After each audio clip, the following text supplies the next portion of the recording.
So the White House official Twitter account just posted, quote, "Let him cook," with the vast majority of Americans being like, okay, yeah, let's see what he got.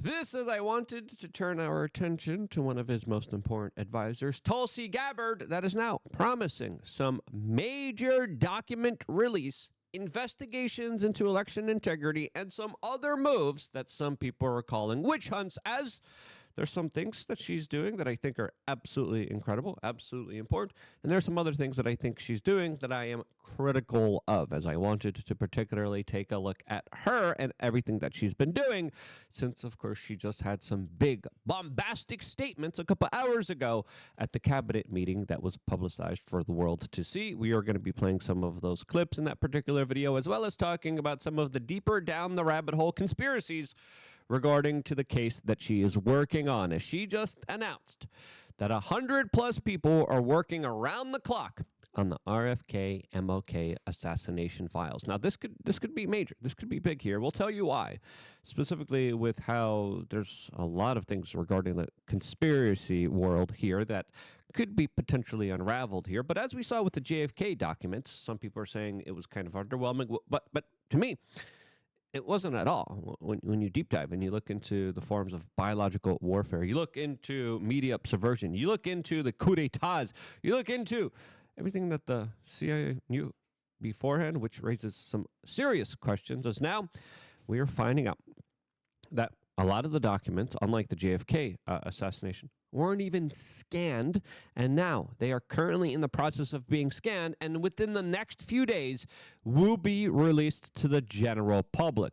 Now, when you look at the cases of RFK Jr. and MLK, again, just like JFK, the conspiracy world is ablaze here with a lot of very important information that concludes and points to the picture of, of just a government assassination operation. Here's what Tulsi Gabbard had to say a few hours ago, which I think is very eye-opening for me personally. And lastly, we've been scanning. I've had over 100 people working around the clock to scan the paper around RFK, Senator Robert F. Kennedy's assassination, as well as Martin Luther King Jr.'s assassination. These have been sitting in boxes in storage for decades. They have never been scanned or seen before. We'll have those ready to release here within the next few days. That's great. Bobby, how do you feel about that? That, of course, is RFK Jr.'s father.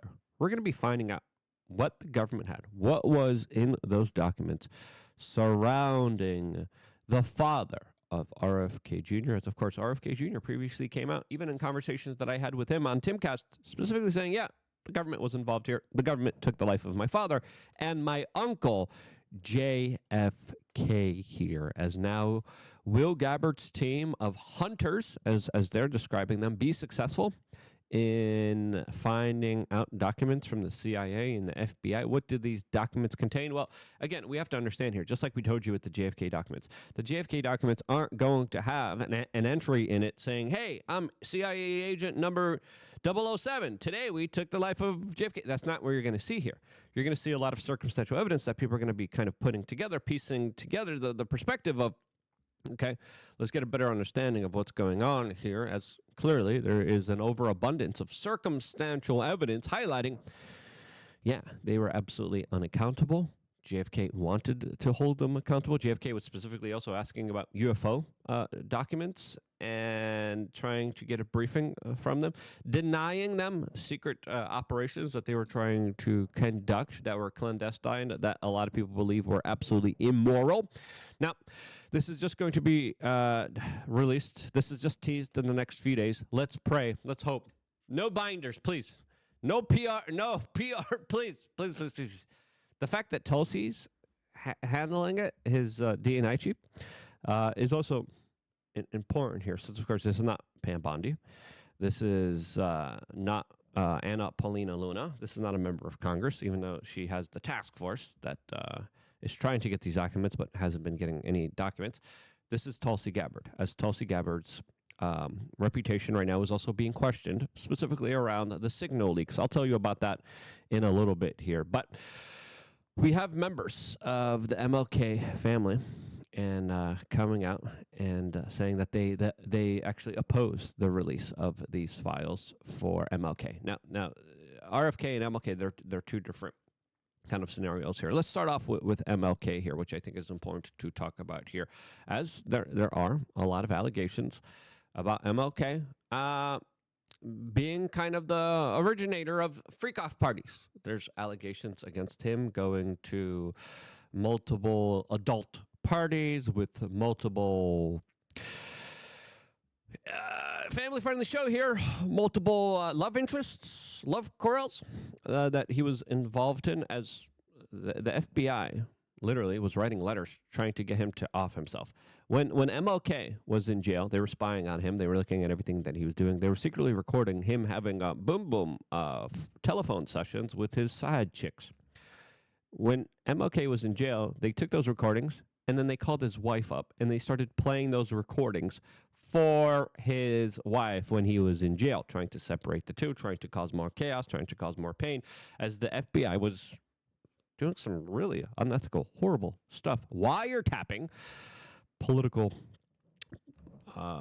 figures in our society, trying to undermine them and destroy them through, of course, their own kind of deprived behavior. Now, whether you agree with MLK being alleged to be a dirty dog or not, it is important to understand some of the practices that the FBI and CIA had implemented here that, in my opinion, were a lot more immoral than MLK being a dirty dog here, since clearly they were trying to put political pressure on him.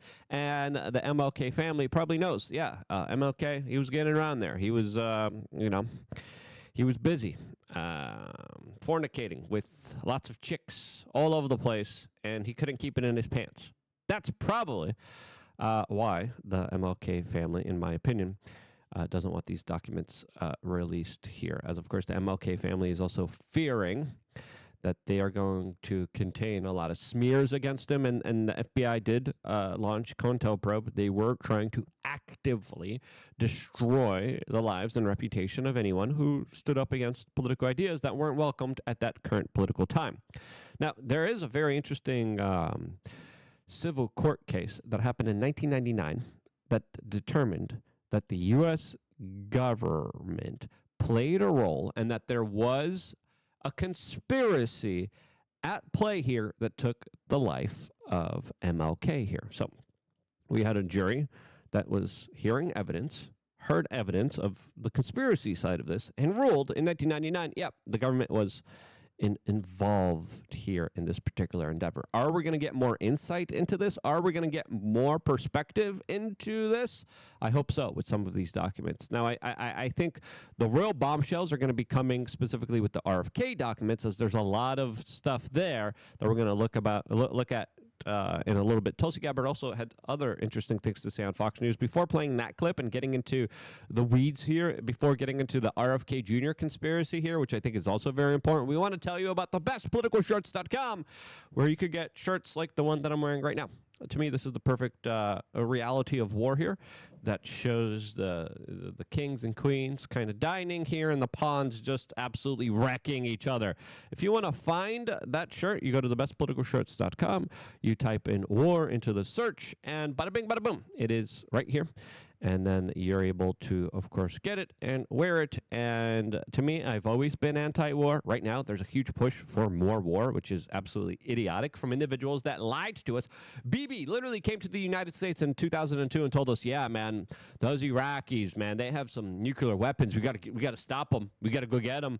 Now he's doing the same thing all over again, as, of course, that was a huge blunder and mistake here that, in my opinion, was done deliberately in order to sow more chaos and division in our society. Listen, if you're trying to pick up some chicks, or if you're a chick trying to pick up some dudes, these shirts right here are the perfect representation of niche marketing that absolutely could help you start some interesting conversations with some strangers, get to know some new friends, and right here, this is the perfect one. There's normies out there, and then there's me, filled with protein, freedom, caffeine, indignation, sovereignty, and res. Who are you? What do you represent? People could take a look at that just by simply seeing what you are wearing, and that's why we decided to autistically weaponize your t-shirt and clothing game as much as we could through some really funny shirts here. If you're looking for the Latina ladies that love freedom and personal responsibility and or bodacious, this shirt might help you get some of those Latinas with a shirt that says Viva la Libertad, carajo! If you don't know what that means, too bad for you. As, of course, lots of great shirts. This one right here I like to wear, and really gets some really cool people coming up saying, yeah, I like that shirt. It's pretty cool. So get the shirts, thebestpoliticalshirts.com here. As, of course, let's go back to what Tulsi Gabbard is kind of hinting at here, which she's talking about on Fox News here, specifically talking about these unscanned documents that were hidden in the National Archives that the hunters in her staff are now working at attaining. In other cases, they have been hidden with the hopes that no one would ever find them. Related to the Senator Kennedy assassination files, the MLK assassination files, unlike the JFK files, these have never been scanned. They've never been digitized. These are pieces of paper, hundreds and thousands of them, that have been sitting in boxes at the National Archives and Records Agency. So we've had over 100 people manually scanning every one of these pages, preparing them to fulfill what President Trump promised the American people: maximum transparency and the release of these files that have never been released publicly before. Yeah, well, now what are we going to find out from these files? I hope a lot, specifically with the Sirhan situation. If you don't know who Sirhan was, he was the assassin of RFK Jr.'s father here. As, of course, he's coming out and saying, yeah, I was hypnotized. There's also an audio engineer who analyzed the audio recording of the assassination of RFK, and he specifically counts 13 shots. As Sirhan, the assassin, the alleged assassin of RFK, had a revolver that only had 8 shots. And guess what? You didn't see him reload, okay? Why were there 13 shots here when Sirhan only had a revolver that could hold 8 shots here? As, of course, he later came out. Sirhan says, I have no memory of what actually happened here. And in a 1990 parole hearing, he came out and he claimed that he only understands what happened here because of what he sees in the media, and has absolutely no memory of even being at the hotel, no memory of taking the life of RFK, as a lot of people are saying, yeah, he was probably another MK Ultra CIA assassin that they probably utilized and used here to take the life of an up-and-coming future president of the United States that knew where all the bodies were buried. As, of course, previously he was their attorney general under JFK's tenure, and then they took out his brother. He had a vendetta, and he was leading in the polls. People were like, man, RFK Jr., this guy's legit. We got to vote for him. We got to support. You got to support him. He's going to go in there. He's going to clean house. He's going to go after all of the horrible people that have violated our trust, our safety, and have taken their positions of power in a truly evil, vindictive way. Gets popped. 13 shots. How is that possible?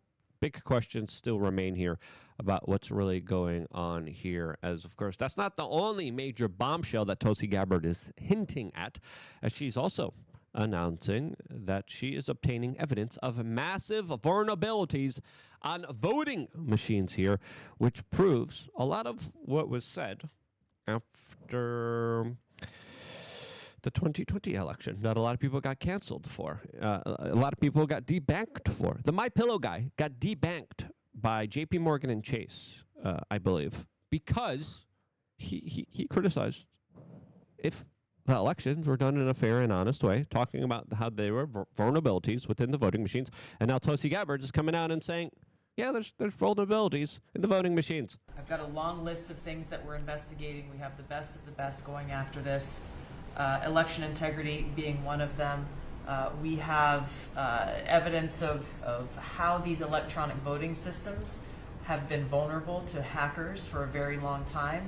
and vulnerable to exploitation to manipulate the results of the votes being cast, which further drives forward your mandate to bring about paper ballots across the country so that voters can have faith in the integrity of our elections. Yeah, that's big here, as many people are expecting potential bombshells there, as other people are accusing Tulsi Gabbard of doing a, quote, witch hunt, looking for Trump loyalists and never Trumpers within the Trump administration. As of course, I'm not worried about that, since, the swamp is deep. And if you're uncovering the swamp, you're dealing with the extraordinary amount of compromise, of pressure, and people trying to, of course, control you and stop you from exposing them. As, of course, the criminals at large here were never held accountable for any of their egregious actions, any of their crimes, any of their fraud, waste, and abuse that they have routinely committed against the American taxpayer.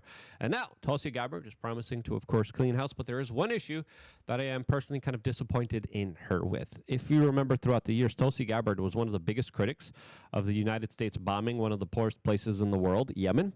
And now, through the Signal chats, you see the conversations that are happening between all these politicians, and she's like, oh, yeah, we bombed this guy. He's visiting a girlfriend in an apartment. Let's just blow up the apartment. He's a Iraqi guy. All right, cool. Good job, guys.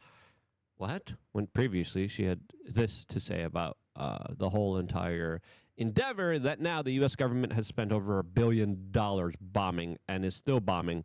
Probably it's going to cost now. It probably already cost $2 billion, by the way. There are millions of Yemeni people who are on the brink of death from famine, disease, lack of access to food and water, basic medicine and health care.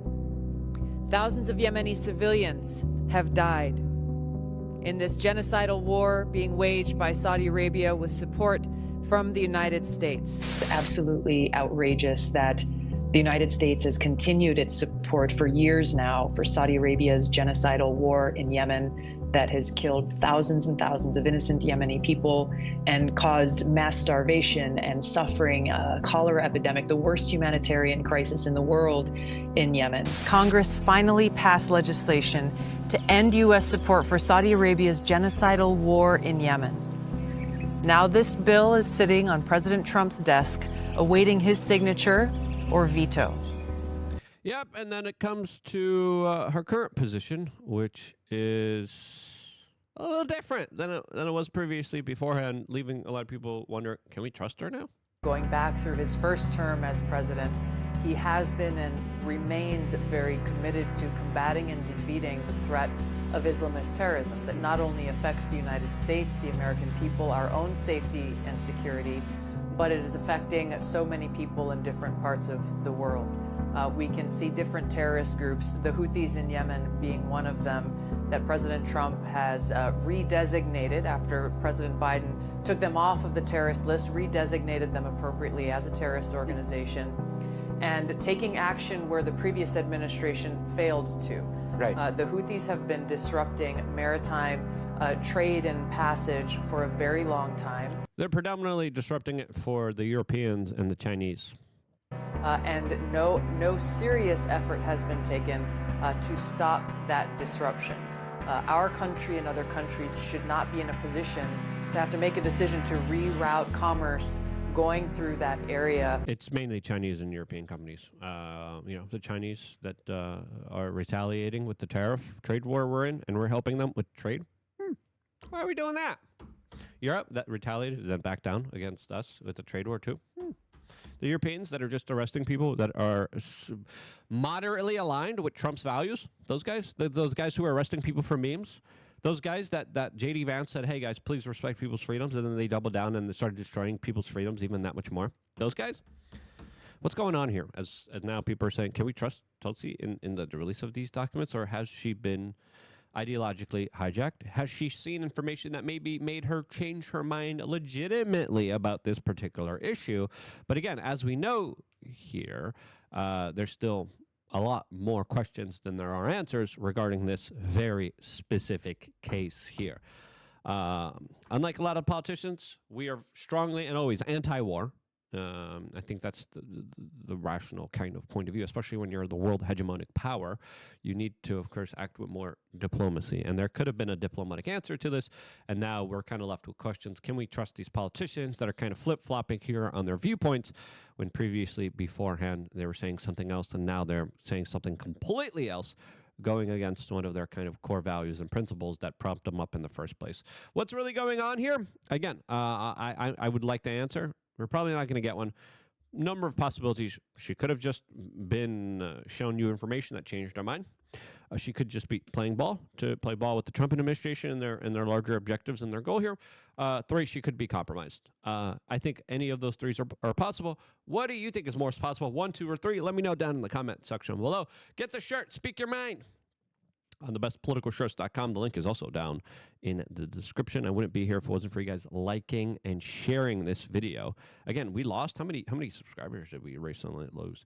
We lost 1,133 subscribers. Why? I ain't do nothing except create more content and work my butt off, but we're still losing subscribers like crazy. I don't know what's going on here. So if you're not subscribed, subscribe. But now YouTube is only showing this to subscribers. Share this video. It really does mean a lot to us, especially with all the underhanded things that are happening against us on Google. I love you guys. Stay tuned for more, all here exclusively on youtube.com/wearechange.